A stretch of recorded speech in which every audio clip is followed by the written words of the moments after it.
The battlefield had gone quiet in the way only recently destroyed places ever did. A silence full of lingering heat, drifting ash, and the faint electrical whine of machines that did not yet realize they were dead. Raphael Stone moved through the ruins with a medic's patience and a scavenger's caution, boots crunching over broken crystal tiles that had once been part of a ceremonial floor. His scanner pulsed softly against his wrist, painting the world in layers of false color that meant very little to anyone without years of training and too many bad memories. He muttered to himself as he walked, a habit he claimed helped him think, though his squad insisted it was just his way of annoying the universe into leaving him alone. The temple rose above him in fractured tiers, its alien geometry half collapsed where orbital fire had punched straight through the roof. Symbols carved into the walls glowed faintly, their power systems stubbornly refusing to shut down, like a toaster that survived the apocalypse out of spite. Raphael paused, reading the glyphs through an auto-translation overlay that struggled valiantly and failed creatively. Something about valor, release, and the gods' appetite for the fallen. He sighed. You people really need a better retirement plan, he said to no one, stepping carefully over a fallen banner that still smelled faintly of ozone and blood. The scanner chirped, not the sharp alarm of incoming fire or the flat-line tone he had learned to hate, but something softer, uncertain, a biological signal, weak, irregular, and buried under a mess of structural interference. Raphael frowned and followed it deeper into the ruins, ducking beneath a cracked archway and sidestepping a slab of stone that had crushed whatever lay beneath it. Then he saw her. She lay pinned at an awkward angle against the base of a shattered pillar, blue skin dulled by dust and dried streaks of darker fluid he hoped was not as vital as it looked. Her armor was ornate, clearly ceremonial as much as practical, its surface etched with the same symbols that covered the temple walls. Long, pale blonde hair had slipped free from its bindings, spilling across the floor like someone had tried to paint hope into the rubble and then given up halfway through. Her ears were long, elegant, tapering back along her skull in a way that marked her as unmistakably alien, even before the scanner confirmed it. Raphael crouched beside her, scanning quickly, professionally. Severe spinal trauma, no movement below the waist, internal bleeding that had stopped only because the body had apparently decided it had suffered enough for one lifetime. Her vitals were barely there, clinging to existence with what he recognized as sheer stubbornness. He followed the scanner's prompts, then glanced up at the temple walls again, at the translated glyphs spelling out abandonment with ceremonial reverence. "Oh," he said quietly, "that's just rude." Her eyes fluttered open at the sound of his voice, sharp and focused despite everything. They locked onto him immediately, assessing, judging, finding him wanting in about 3 seconds.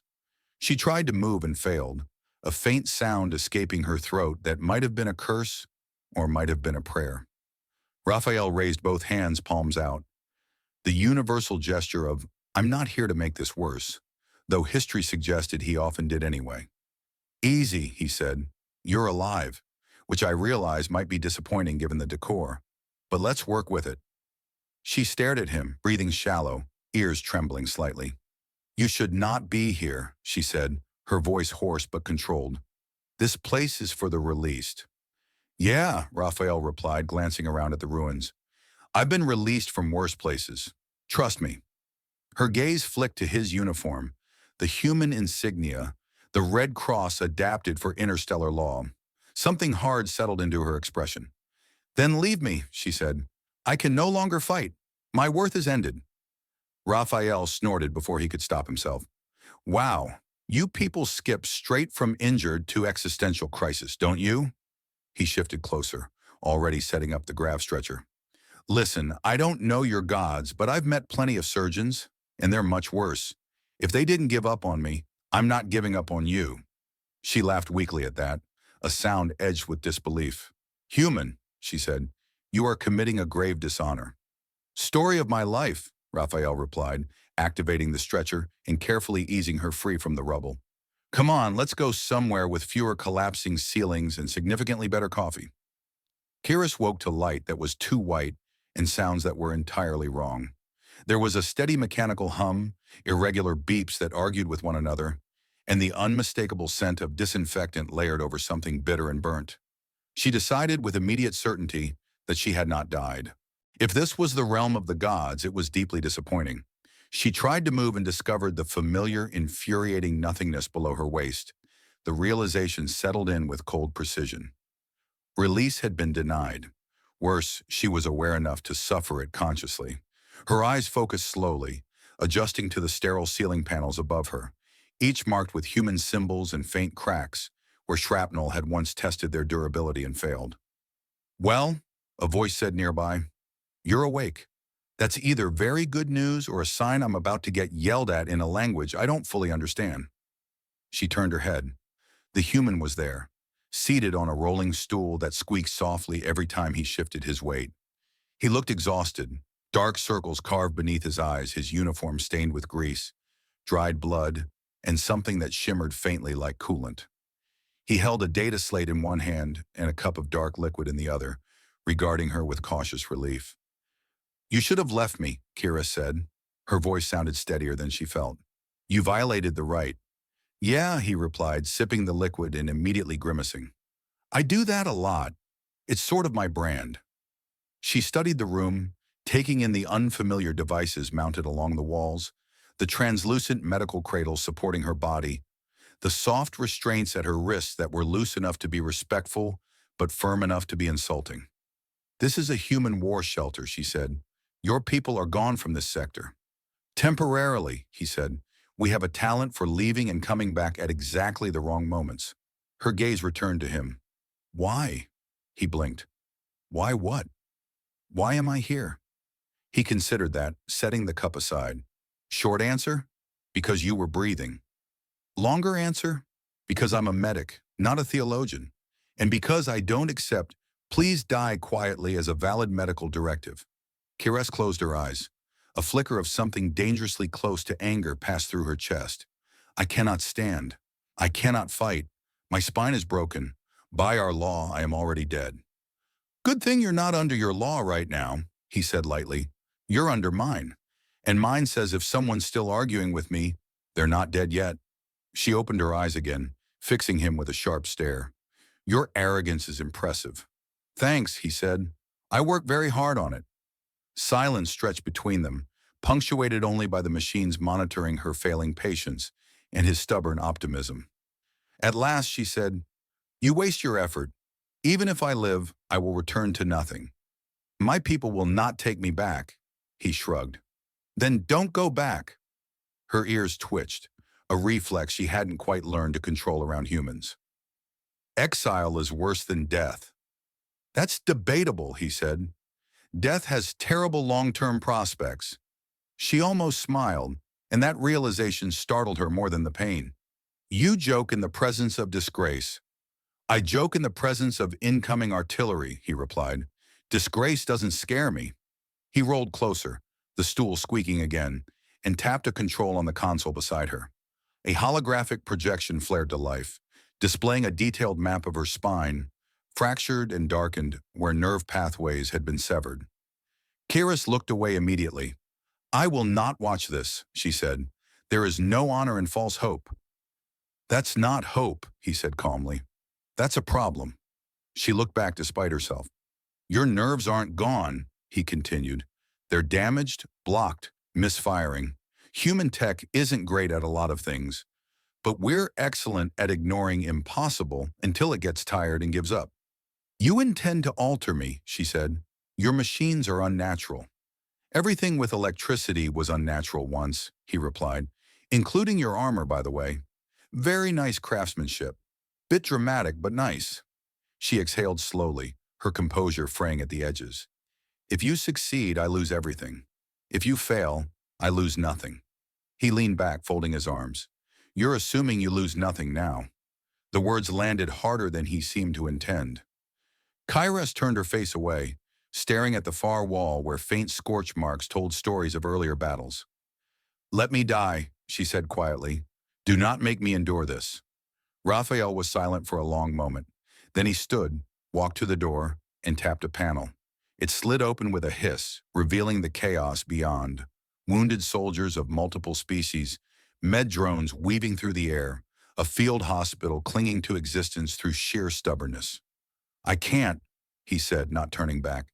"If you want to be angry at someone for that, I'm right here. Fair warning, though, I'm very difficult to get rid of." She watched him, this human who refused to understand release, and realized with a faint, unwelcome spark of fear that he truly meant it. Time stopped meaning what it used to inside the field hospital. Days blurred into cycles of light and dark regulated by failing generators, and Raphael's stubborn insistence on schedules that only he seemed to respect.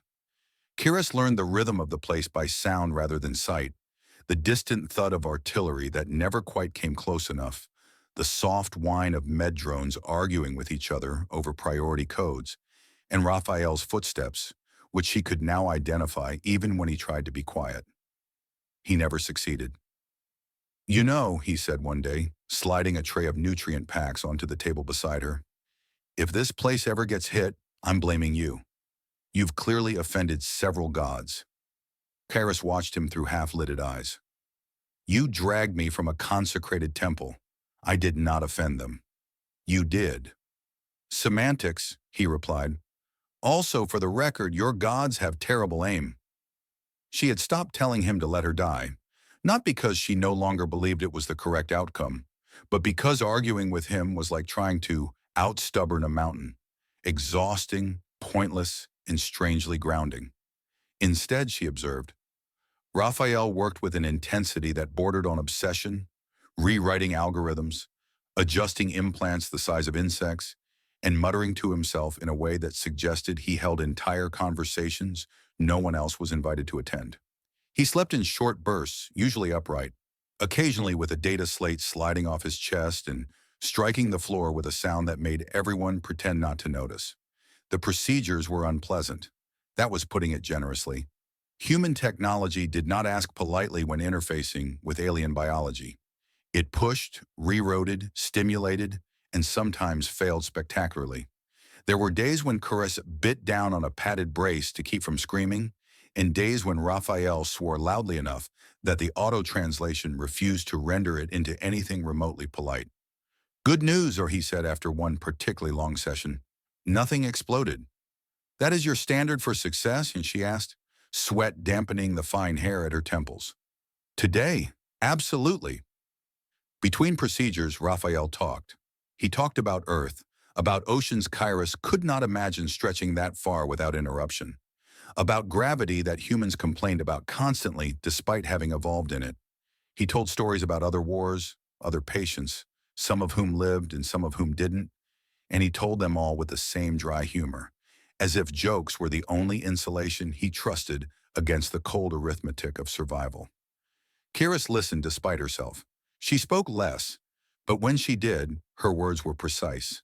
She explained her people's code, how warriors were trained from childhood to accept release as honor, how dependence was the deepest shame. Raphael listened with furrowed brow, occasionally interrupting to ask questions that missed the point entirely. "So you're saying no one ever retires?" he asked once. "We retire into memory," she replied. "That's oblique," he said, "and terrible for morale." Weeks passed, then months. The war moved on, leaving their little hospital behind like an afterthought no one wanted to clean up.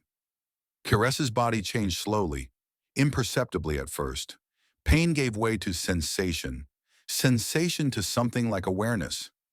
Raphael celebrated each minor improvement as if she had just won a battle. "Reflex response increased by 3%, he announced one morning. "That is meaningless," Kira said flatly. 3% is how humans survive most things," he replied. "We stack enough meaningless improvements until they're suddenly life-saving." She scoffed.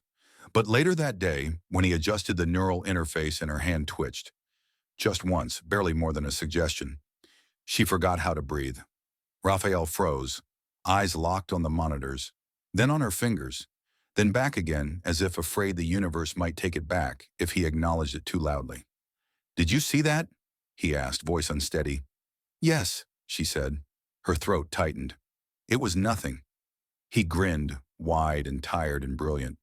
"It was everything." They did not speak of it again that day. Raphael pretended to be busy. Kiress stared at her hand long after he left, flexing her fingers in her mind, remembering what it felt like to grip a weapon, to fight, to be useful. The memory hurt more than the injury ever had. That night when the generators flickered and the lights dimmed to emergency levels, Kairos laughed softly into the darkness. It surprised her. The sound felt foreign, unused. She did not know whether she was laughing at the absurdity of hope or at the human who refused to let her be done. Either way, the silence no longer felt quite so final. The rehabilitation chamber was smaller than the battlefield temple, but to Kairos it felt far more dangerous. Its walls were smooth and white, lined with articulated arms, sensor arrays, and a suspension harness that hung from the ceiling like a mechanical promise waiting to be broken. Raphael adjusted settings on a console, his brow furrowed in the way it always was when he pretended not to be nervous. Kairos lay strapped into the harness, her long ears twitching, despite her best efforts to appear composed. "You realize," and she said, "that if this fails, I will remind you of this moment for the rest of your very short human life." Raphael didn't look up. "Great. Accountability. My favorite." He activated the system, and the harness lifted her gently, redistributing her weight in careful increments. Data scrolled across the screens. Neural feedback loops, muscular response graphs, human symbols layered awkwardly over alien physiology. Kiris felt the familiar disconnect below her waist, but beneath it now was something new. Not strength, not movement, awareness. Like standing at the edge of a cliff and realizing the ground remembered you. "Okay," Raphael said, voice deliberately casual. "I'm going to reduce assistance by 10%. If you fall, I promise to catch you." "Probably." "That is not reassuring," she replied. "Welcome to human medicine." The harness loosened. Kairos' legs trembled, muscles firing in confused, hesitant bursts. Pain flared, sharp and immediate. But it was different from before. This pain belonged to effort, not loss. She clenched her jaw, ears flattening slightly as her body struggled to interpret commands it had long since given up responding to. "I am standing," she said, disbelief threading her voice. "Technically," Raphael said, "you're participating enthusiastically in the concept of standing." She shot him a look that would have terrified most soldiers. He grinned anyway. Then her knee buckled. The harness caught her instantly, lowering her a fraction before stabilizing again.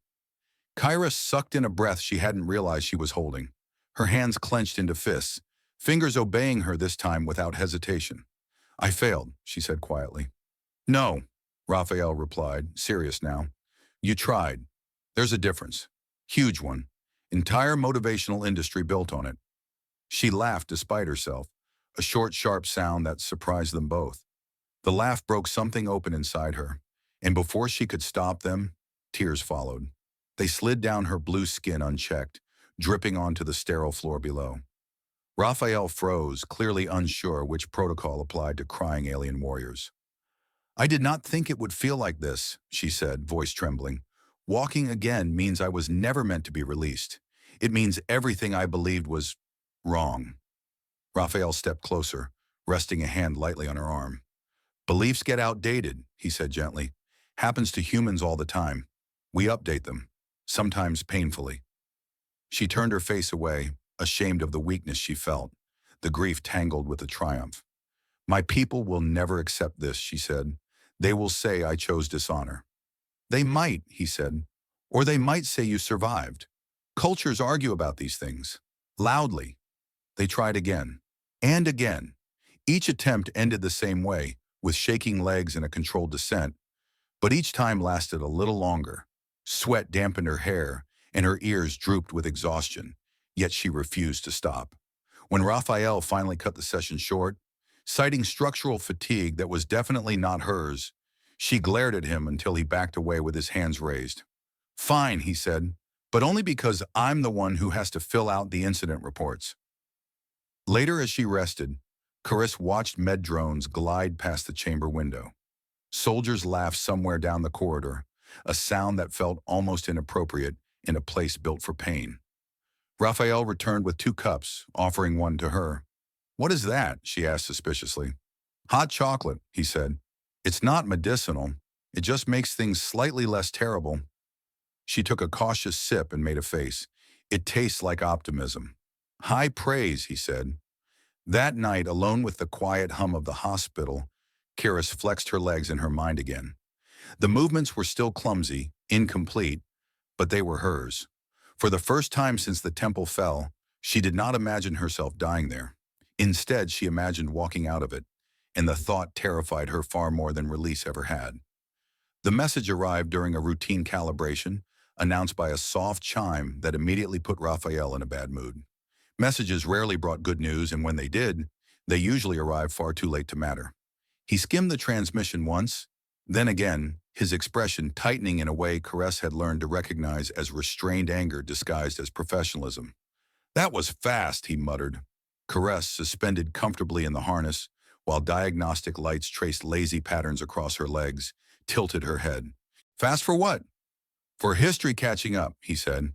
He hesitated, then flicked the hollow display toward her so she could see it clearly. The symbols shifted as her translator engaged, resolving into words that made something cold and familiar settle in her chest. Her people were regrouping, survivors consolidating fleets, rebuilding command structures, restoring the code. The war, according to the message, had reached its ceremonial conclusion. Honor had been tallied, losses had been sanctified, and those who had been released were to remain so. Kires closed her eyes. "They believe I am dead." "Officially," Raphael said, "very officially, with footnotes." She let out a slow breath. "If they know I live, they will come, not to reclaim me, to correct an error." Raphael leaned back against the console, folding his arms. "They're welcome to file a complaint. Processing times are terrible." "This is not a joke," she said, though there was no real heat in her voice. "Everything's a joke," he replied. "Some of them just take longer to laugh at." The calibration finished, and the harness lowered her gently onto the padded surface. She swung her legs over the side without assistance now, the movement still careful but no longer hesitant. That small freedom felt heavier than armor. "I cannot remain hidden forever," she said, "and I cannot return." He nodded. "I figured." They sat in silence for a moment, listening to the distant activity of the hospital. Then Caress said, "Teach me." He blinked. "Teach you what?" "What you do," she said. "Healing. Your methods. Your machines. If I am to live outside my people, I must become something other than what I was." Raphael studied her, then smiled slowly. "You're asking to intern?" She frowned. "I do not know this word." "Unpaid labor," he said cheerfully. "You'll fit right in." So she learned. At first she observed, standing beside him as he worked on soldiers whose bodies bore scars from weapons she recognized all too well. She watched how he spoke to them, how he explained procedures with blunt honesty softened by humor. She learned the names of tools, the logic of human triage, the way med drones could be coaxed into better performance with carefully rewritten code and occasional verbal encouragement. "You realize," she said once, as they repaired a malfunctioning neural stabilizer together, "that you speak to machines as if they can hear you." "They can," he replied. "They just pretend not to." As days passed, Kairos began assisting directly. Her hands were steady, her focus absolute. She found that helping others distracted her from the ache of her own uncertainty. Soldiers stared at her long ears, at the unmistakable alien grace in her movements. But they did not flinch away. Some even smiled. One asked her if she was the doctor now. She told him no, but she was learning. He told her that was good enough. The second message arrived a week later. This one was closer. Patrol scans. Diplomatic probes disguised as navigation errors. Her people were searching, even if they would never admit why. "They're narrowing it down," Raphael said quietly. Kiris nodded. "Then I must choose." He waited. He did not offer arguments, did not joke, did not fill the silence the way he usually did. She appreciated that more than she could say. "I will not go back," she said at last, "but I will not hide either." Raphael exhaled. "That's bold." "I was trained to face enemies head on," she said. "I refuse to spend my life running from ghosts." He smiled faintly. "You're going to be terrible for my stress levels." They worked late that night, modifying the hospital's transponder codes. reinforcing shields that were never meant to withstand scrutiny. When exhaustion finally forced them to stop, Kiris stood alone in the dim corridor, balancing without support, feeling the hum of the station through her feet. She was no longer the warrior left to die in a temple. She was something unfinished, uncertain, and inconvenient to tradition. For the first time, that did not feel like a weakness. The hospital should not have survived the confrontation, and everyone involved knew it. Its shields were patched together from salvaged emitters and stubborn optimism, its transponder codes rewritten so many times that even friendly fleets hesitated before acknowledging it existed. When the alien vessels finally arrived, slipping out of folded space like blades emerging from silk, Raphael sighed, set his mug down carefully, and said, "I knew this place needed more fire insurance." Kira stood beside him, upright and unassisted, her posture calm in a way that would have once meant readiness for battle. Now it meant something else. Her long ears were uncovered, unhidden, a deliberate choice. She watched the ships with clear eyes, not fearfully, not longingly, simply aware. "They will demand me," she said, "or my death." "Rude either way," Raphael replied. He tapped the console, opening a channel before they could. "This is a medical facility. Please refrain from dramatic entrances." The response came in crisp, formal tones, thick with doctrine and ritual phrasing. Kiris listened, translating instinctively even before the machines caught up. She stepped forward when they finished, requesting visual confirmation. The screen filled with familiar faces, commanders she had trained under, warriors who had once called her sister. Their expressions hardened when they saw her standing. "You live," one said. Not accusation, correction. "I do," Kairos replied, "and I walk." Murmurs rippled through the channel. Raphael leaned over slightly. "Just to clarify," he whispered, "this is where they're impressed, right?" She did not answer him, but the corner of her mouth twitched. They spoke of honor, of release denied, of contamination by human interference. Kiris listened without flinching. When they finished, she spoke again, her voice steady. She told them she had been abandoned. She told them she had been healed. She told them that their code had taught her how to fight, but not how to live after. The silence that followed was longer than any pause she remembered from the battlefield. "I will not return," she concluded. "I will not hide. If that makes me dead to you, then you already buried me once." The channel closed without ceremony. Raphael let out a breath. "Well, that went ambiguously." The ships did not fire. They did not approach.